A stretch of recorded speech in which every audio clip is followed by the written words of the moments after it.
welcome to my new house. Nah, I'm just joking. This is a pump house, and it's where my well pump is, right? And that's kind of what that contraption stuff in there is all about. One of the great things about moving out to the country is that I have my own well. I have my own well water. When SHTF happens, I'll have water if I have electricity running it. And so if the electricity goes out, my electric pump goes out. So I'm working on a project right now. And what you see here, you can kind of sneak in, is a controller. This thing, well, it converts sun power, sunlight into energy. So I got a bunch of solar panels that I'm going to put up, and I got to put up this controller converter thing. I'm going to mount it on this wall right here. So, you know, we're kind of running late, a little late this morning. I decided to work on this project just a little bit before the guys got here. But it's actually perfect timing because this thing is like 300 pounds. It's pretty heavy. In fact, I dropped it on my finger yesterday because I didn't realize how heavy it was. And you can see there's still blood. And so rather than me trying to be a tough guy and getting this up myself, I'm going to see if my boys here with the camera can help me out. My camera guys can help me out. So I got to get a couple of holes in here, and then we got to slide it up on the wall. So these are anchors. Yesterday I tried to put it up with just screws, and that's why I fumbled and hurt myself. So I'm learning as I go along, but so I need these anchors, and apparently this thing is like 300 pounds, and so it holds up to 238 pounds each. So I'm gonna get 2 of them up there and see what we can do from there. Never been much of a handyman. My dad is. I was too busy playing Nintendo and football. Pay attention to what he was doing.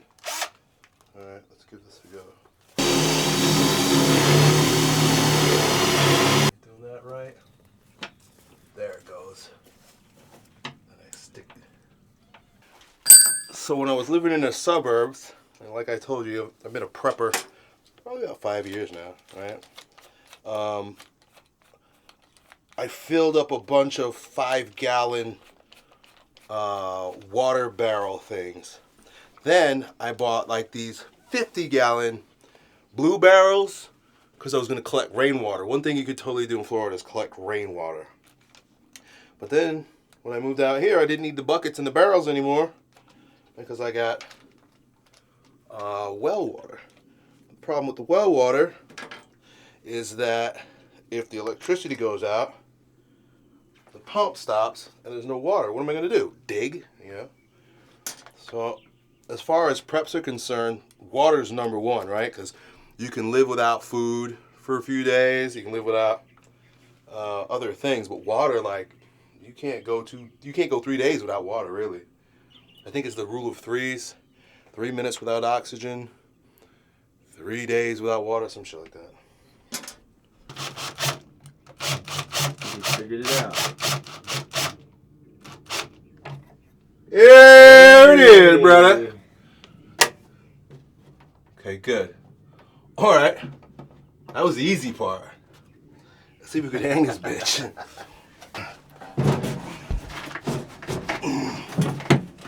Mine is in? Yeah, I'm good on this side. Slide it down. Is it holding? It's holding.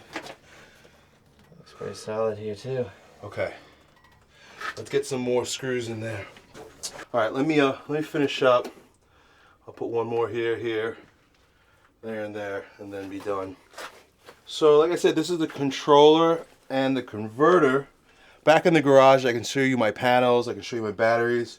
What ultimately I'm going to end up doing is laying the batteries down on the ground here. I got to get some cinder blocks, and then out here, I got a post hole digger. I'm going to dig some holes and put a solar panel array out on the field. And so it'll be all hooked up once I get my electrician, so that this will draw power from the sun, or the panels will. This will convert it into power. It'll give it to my to my pump, and then I'll have water during the apocalypse. Kyle. Sure. How good is this water, man? Delicious. No sulfur, super clean, like no literally no taste. It's just like, Yeah. I'm a water connoisseur too. Like, Yeah, I taste if I'm it's a bad water water. snob. That's good water. Yep. In the city, I've always used reverse osmosis, which takes out the pollutants, but also removes all the minerals, all the good stuff. So I'd have to add back minerals. But when I started drinking this water, I almost was like, it's coming out of the tap. Like, I grew up in the 80s drinking water from the fire hose or like, you know, the garden hose. But then ever since like the 2000s, it's just been a matter of like, I'm buying water, filtering water. I don't know if I became too woke or the water just got that broke. Yeah. But moving here and just put my head under the faucet, I was like, this is good tasting water, man. I'm gonna get it full spectrum tested once again, because this was an orange grove for many years and they sprayed a lot of pesticides. That's the citrus flavor. No, I'm just kidding. Oh yeah. Yeah, it's almost like someone squeezed lemons in it.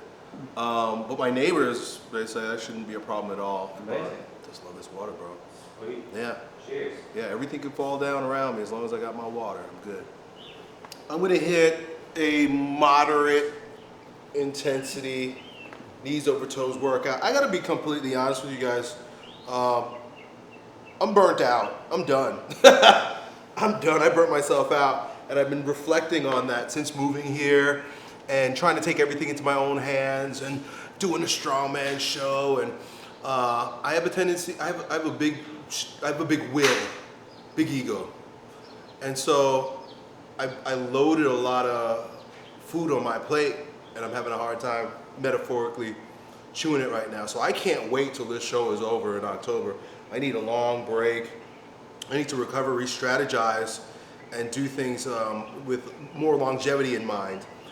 And it's not like this is the first time I've thought of this, but I think under the stress of moving here, I reverted. You ever hear that? You ever hear that in psychology? Like when a child reverts. Is that what it's called? Digresses or reverts. Reverted behaviors. Like when a child starts acting like a baby when the new baby comes because of the stress. So I'm acting like 2010 Elliott in 2020. But it was just a phase, just a little while. I got so many things to do too that I can't just be trashing my body with strongman, right? This is ridiculous. Why am I doing this? But I committed, I'm gonna do it. I got a few more weeks. But things like lifting 300-pound solar controllers is more my style of what I need to be doing here, homesteading on the Strength Camp Ranch. So let me just show you a little bit of what I got left here for this project, and then maybe we'll make more videos about the projects as I do them. You can see here.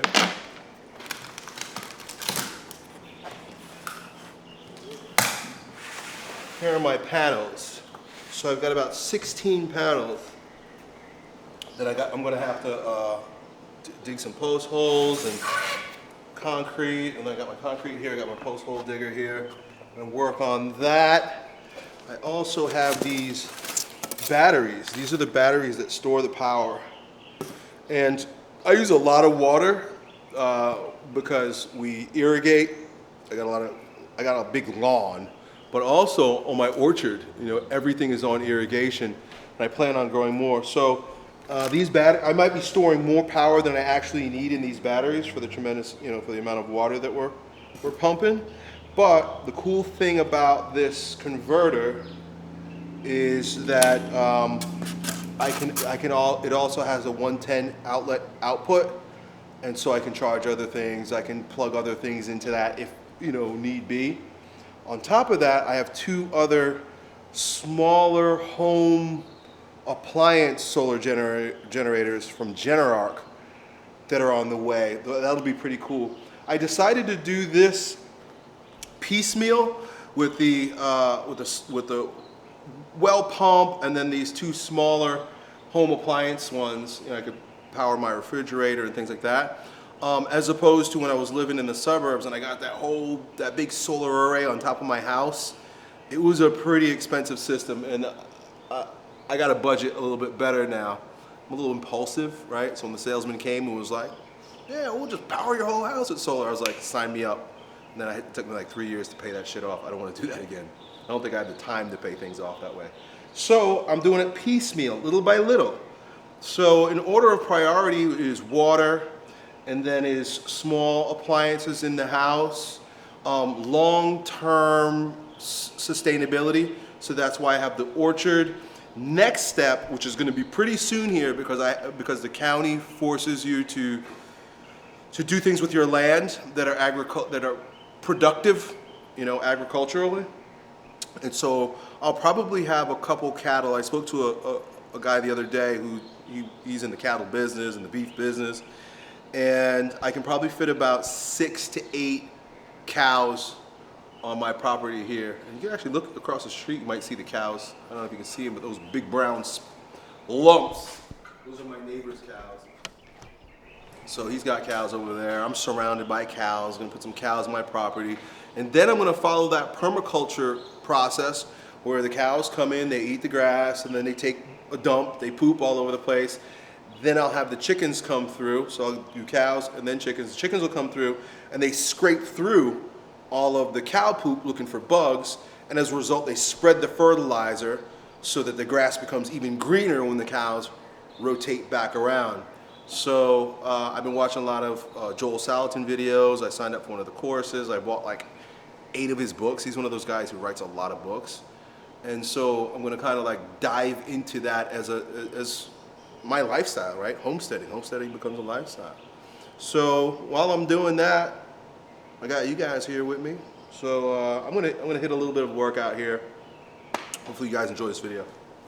Oh, and I forgot to mention, this is really big. This is huge. I'm gonna be moving these things out here pretty soon. I got the warehouse in the back all ready to go. I just need to put I need to do a couple of things out there. I need a garage door, and I want to lay some concrete and turf back there. But pretty soon, you guys are gonna be joining me in the New Strength camp, back in the warehouse. Back at the warehouse again, no longer in my home garage. This is my favorite workout of the week, and the only thing I look forward to doing. And in fact, once I get through this strongman show at the end of this month, it's probably all I'm going to do, which are ATG workouts. Right? I like them. I like them a lot. I feel really good after doing them, especially in my ability to walk, run, walk upstairs. After tearing Achilles tendons, having knee problems, this is really what I need to be doing, not necessarily what I want to do.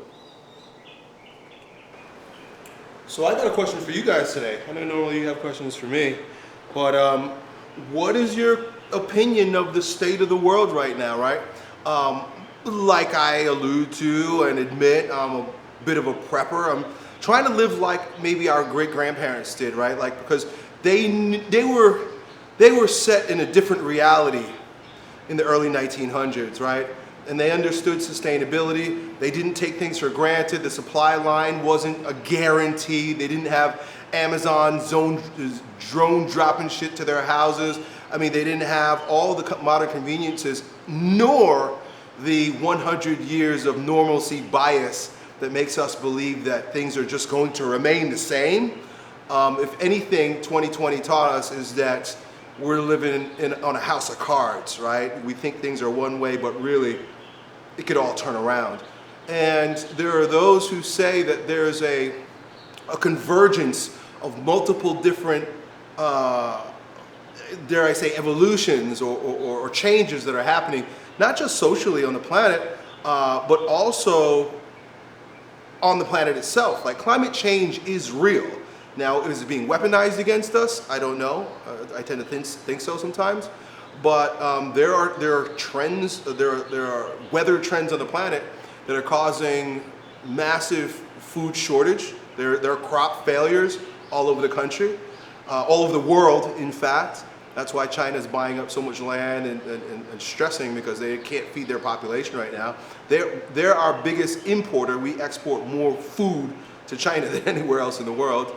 So that should tell you something. But anyway, these are just my resources and ideas and the things that I tend to engage in because I have a family and I want to protect them. But where are you guys with it? Like, do you think like everything's okay, everything's gonna be fine, everything's just gonna go the way it's always good? Are things getting better? Maybe, right? Maybe I'm paranoid, right? I could be.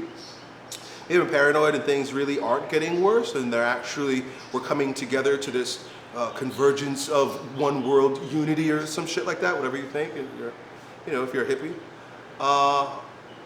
But I'm curious, right? What do you think? And then what are you doing about it, right? Are you saving canned foods? Are you trying to be water secure, like I just introduced you guys to today? Are you getting right with the Lord? That should probably be number one, right? Like, because at any moment we could go, this whole thing could blow, and I'd like to meet my Creator. I'd like to be good with God, right? So what is your opinion on all that, right? I'm not trying to change anybody's mind or convince anybody anything. I'm just sharing where I'm at.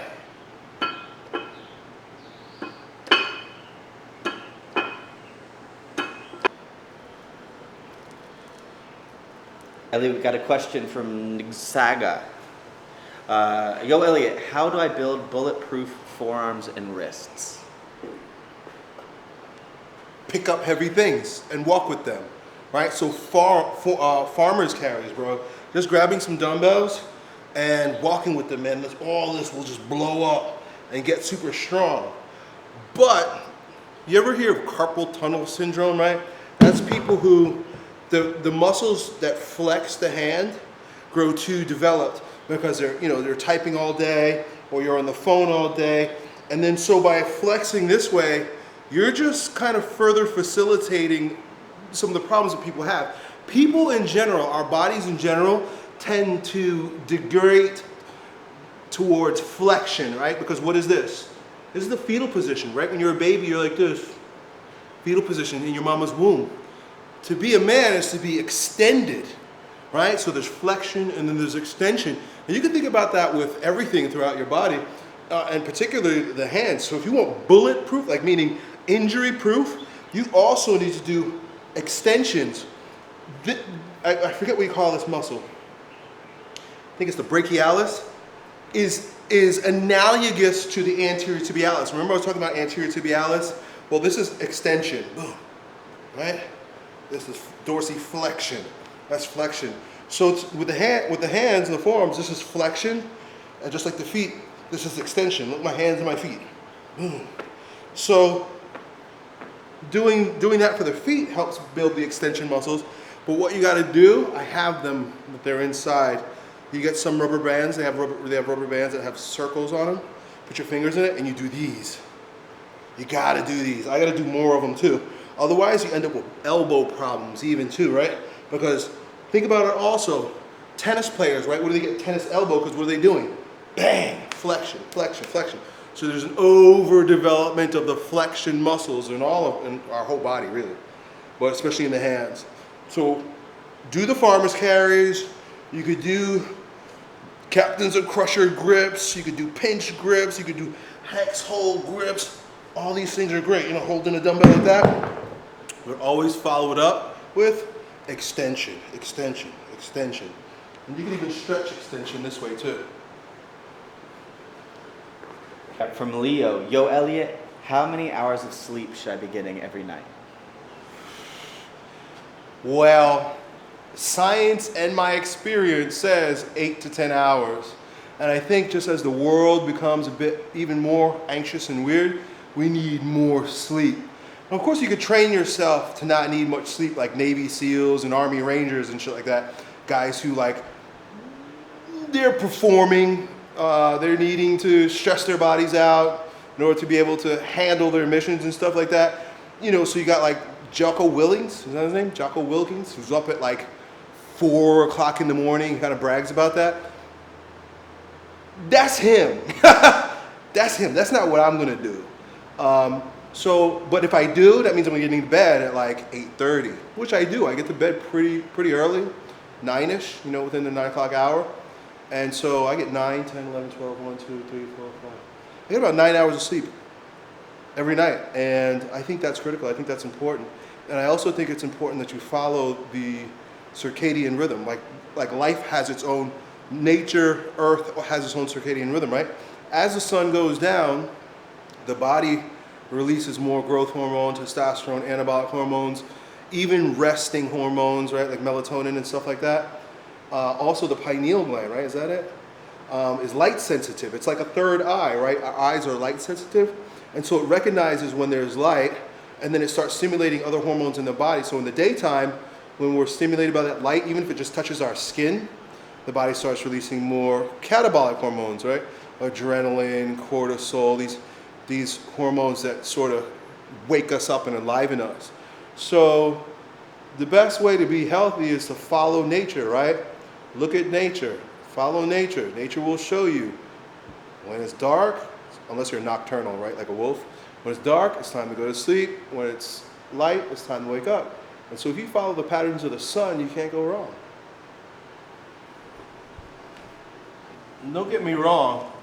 You know, I like to challenge myself and punish myself and to do things that are hard just because.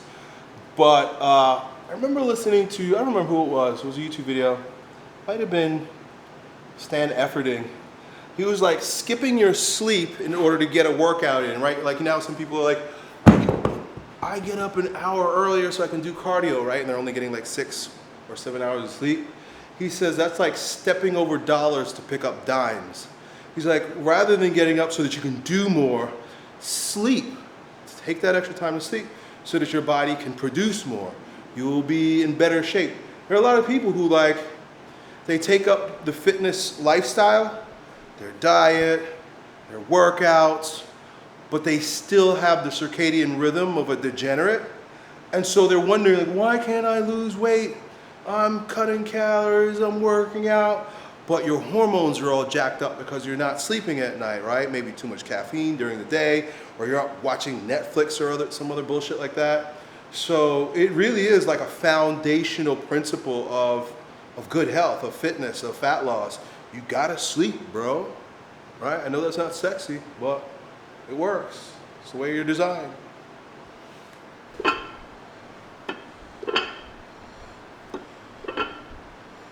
We got one from Bat Bayin. Yo, Elliot, how much training is too much training? And then paraphrasing the rest, like, when do you keep pushing through and when do you like, hey, my body needs a break? I'm a bad guy to ask that question too, because I don't listen to my body. I just push myself, and that's why I screw myself up a lot of times. But I can tell, and I'm sure you can tell, when your body is ready for a break. But there are objective measures by which you can take, like your HRV, your heart rate variability. Look into heart rate variability and the different tools, like there are apps that are available for you. And what it is it uses the heart rate to determine your physiological state, whether or not you're humming and you're ready to go, or you need to back off and take a break. So look into HRV, heart rate variability, is one of the best ways to indicate whether or not you need to take a break or not. If you're not, like feeling, if you can't tell by the way you feel. Another one is grip strength. And so I have like a grip strength tester. If you know that you're constant at a particular particular grip strength, right? And then you're starting to feel a little run down and you try to do the grip strength no matter what you can and you can't meet it, that's your nervous system telling you, hey, I can't produce right now, you need to back off. So those are some objective measures as to whether you should back off or not. Subjectively, you'll start to have insomnia, you'll be stressed out and tired, or like anxious, or like your brain will start farting, like you can't remember stuff. You start to drop in motivation, sex drive, libido could dive, a bunch of things like that like I say, they're subjective, so you got to be kind of leery. It could be a part of anything, but they're indicators that you should maybe test your heart rate variability or something. We got, yo, Elliot, what are some of your favorite practices to start your day? You're looking at it. I train first thing in the morning. All right, so I get up, sit down, read a little bit of Bible, let my dogs out to poop and run. Then I start stretching. I get right into my workout, man. That has been my life for the past 6 months. Now here's the thing about morning routines. They change for me depending on what my predominant goal is, right? And so right now, fitness, making these videos are my top priority. If later on creating a product or working on the homestead becomes priority, then that'll be the first thing I do in the morning. So rather than a particular thing to do in the morning, I reserve that space for priority. What are the most important things in my life in that moment, during that season, and then I plug them in right there. By noon, between noon and 3 o'clock, my day is pretty much done. I've done all the most important things, and then I can be creative, I can read, I can do other things as a result. So eat that frog, Brian Tracy would say. Eat that frog, do that first thing first, right? Especially the thing you don't want to do.